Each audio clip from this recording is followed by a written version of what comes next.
A graça e a paz de nosso Senhor e Salvador Jesus Cristo. Meus queridos e amados irmãos, aqui quem vos fala é o pastor Railson. Estou gravando esse vídeo em primeiro lugar para agradecer a sua cooperação comigo aqui no canal do YouTube. Muito obrigado. Você que ainda não é inscrito nesse canal e quer se inscrever, fique à vontade. A gente fica muito agradecido pela sua visita no nosso canal. Certo? Então se inscreva, aperta aí o sininho das notificações, deixa o seu like e é isso aí, né? Agora vamos ao que interessa.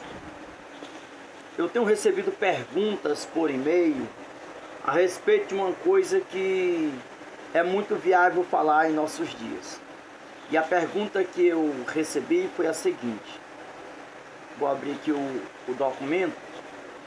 Por que tantos líderes evangélicos se dão a escândalos?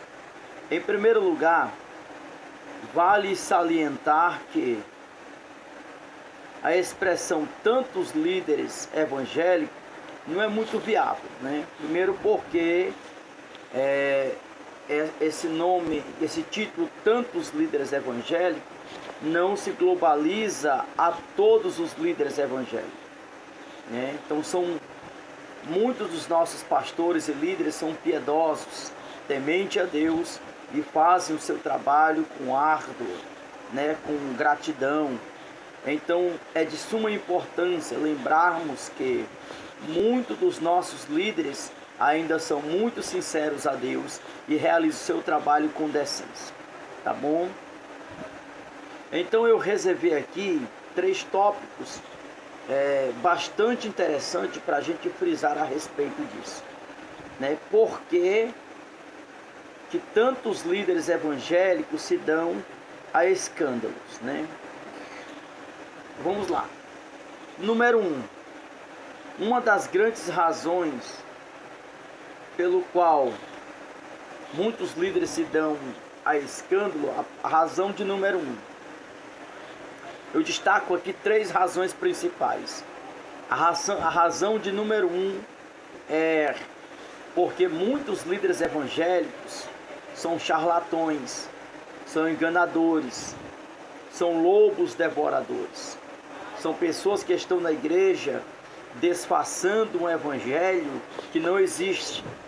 São pessoas que estão encapadas. Então essas pessoas chegam a hora que a sua capa cai, que isso fica revelado. Então esse é o primeiro ponto principal que nós iremos falar aqui, os charlatões. O segundo ponto que eu quero frisar aqui, que muitos líderes se dão a escândalo, é por causa do orgulho, a avareza. Muitos dos pastores até começam um trabalho decente, mas acabam se levando pela avareza, pelo orgulho, pela grandeza do seu ministério e acaba se influenciando e deixando-se influenciar. E isso também gera uma queda no futuro. Então esse é o primeiro ponto. O segundo ponto, muito interessante para se frisar aqui, é Satanás e os seus demônios. O diabo, ele luta 48 horas para destruir a igreja. O líder evangélico é o foco principal do reino espiritual. A Bíblia vai dizer que a nossa luta não é contra a carne e nem contra o sangue, e sim contra as potestades espirituais. Então é de suma importância frisarmos que o diabo também luta para destruir a igreja. E destruindo um líder evangélico, uma pessoa temente a Deus, ele também está destruindo toda a estrutura da igreja.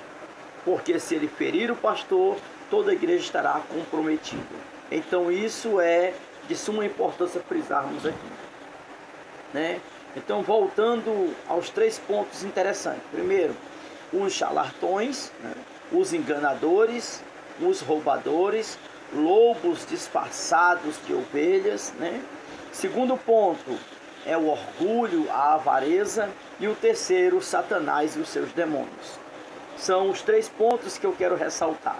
No ponto número 1, Muitos líderes são pegos em flagrante por, no ato da sua queda, porque eles já eram assim capados dentro da igreja, são charlatões. O ponto número 1. Jesus nos advertiu, né? Acautelai-vos dos falsos profetas, que vos apresenta disfarçado de ovelhas, mas por dentro são lobos roubadores. A Bíblia também vai dizer que pelos frutos os conhecereis. O livro de Mateus capítulo 7, versículo 15 ao versículo 20. Os profetas falsos fingem ser homens e mulheres devotos. Eles se apresentam como se fossem homens e mulheres de Deus. Mas na verdade há um disfarce aí. Há algo disfarçado aí. Perceba que o que Jesus diz, que pelos seus frutos o conhecereis. Então é fácil identificar quando uma pessoa está sendo verdadeira ou não, pelos seus frutos, pelas suas ações. Então, a primeiro ponto, os frutos são aquilo que a pessoa vai fazendo no dia a dia. A Bíblia vai nos dizer isso.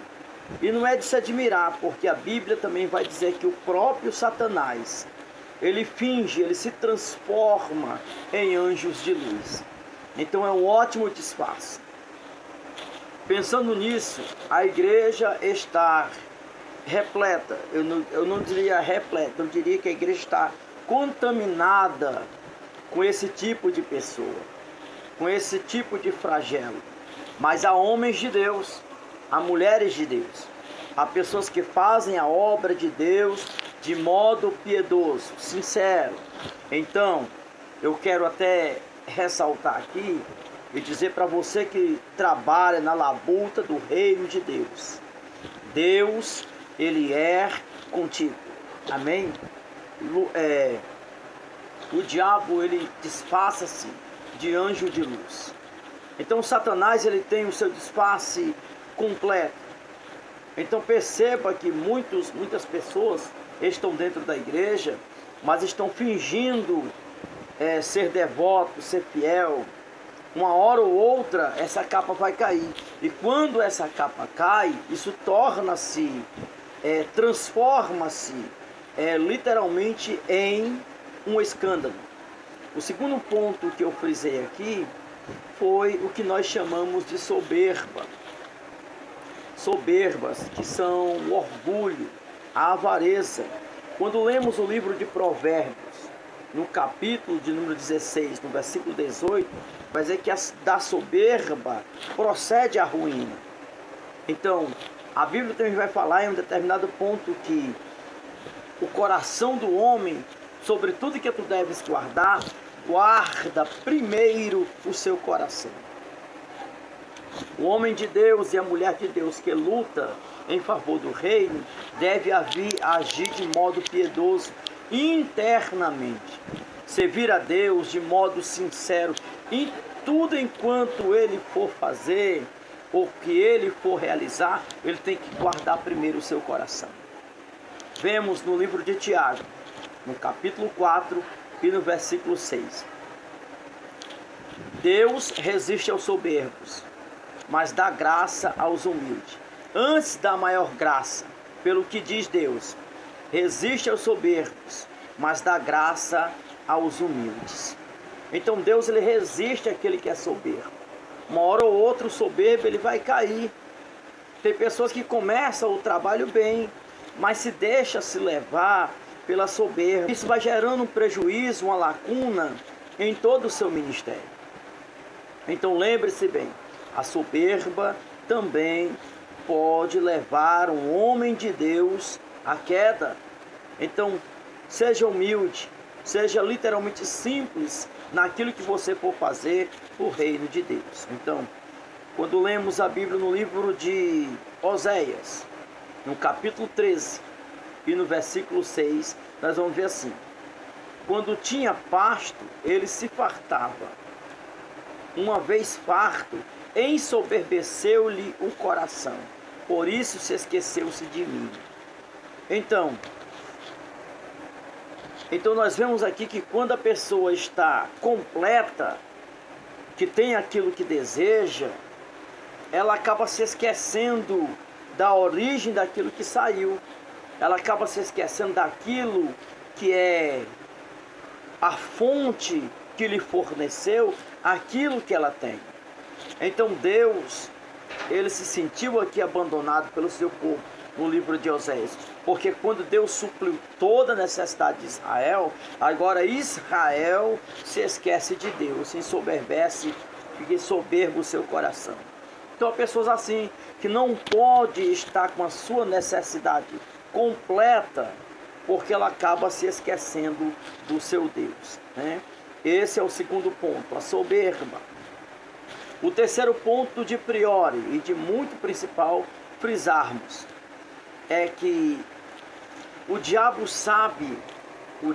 ele sabe que se criar um tumulto evangélico, um tumulto priori no centro da igreja evangélica, envolvendo um líder cristão, ele vai criar toda uma desestrutura em todo o reino evangélico em sua volta. Então, por isso que os líderes evangélicos tornam-se um alvo não vulnerável, mas um alvo prioritário. Ele vai querer focar em escandalizar um líder evangélico.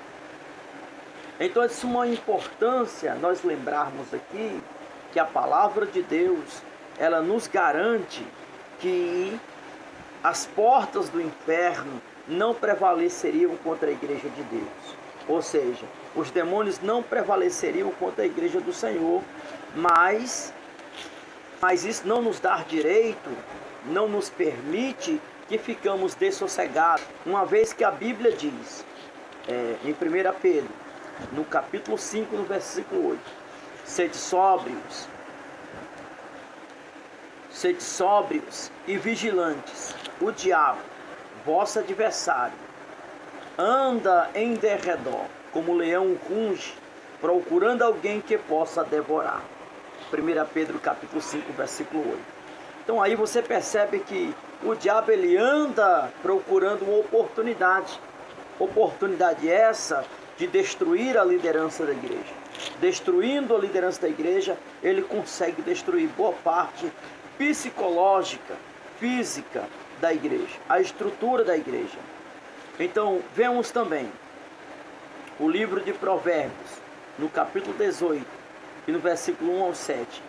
Não escute isso, não escute nem aceite acusações sem base, sem fundamento. Não tem como você escutar uma acusação de um líder sem antes você ter uma base, um fundamento, uma certeza daquilo que aconteceu. Nós não podemos aceitar nenhuma acusação concernente a um líder sem base, sem procedimento, sem estrutura. Para isso nós temos algumas referências. Provérbios capítulo 18, versículo 8 ao 17. 1 Timóteo capítulo 5, versículo 19. Siga o procedimento bíblico apropriado para repreender aqueles que pecam. Amém? Então, e se for verdade a acusação contra o líder, segundo as escrituras, você tem que perdoar. Ele tem que ser perdoado. Você é um crente salvo na pessoa bendita de Jesus Cristo. Tá bom? Outra coisa interessante que eu vou frisar aqui é que em vez de você estar falando mal de um líder, de alguém que está fazendo algo para o reino de Deus, não se esqueça de orar pelo líder evangélico. Não se esqueça de orar pelos líderes do Brasil.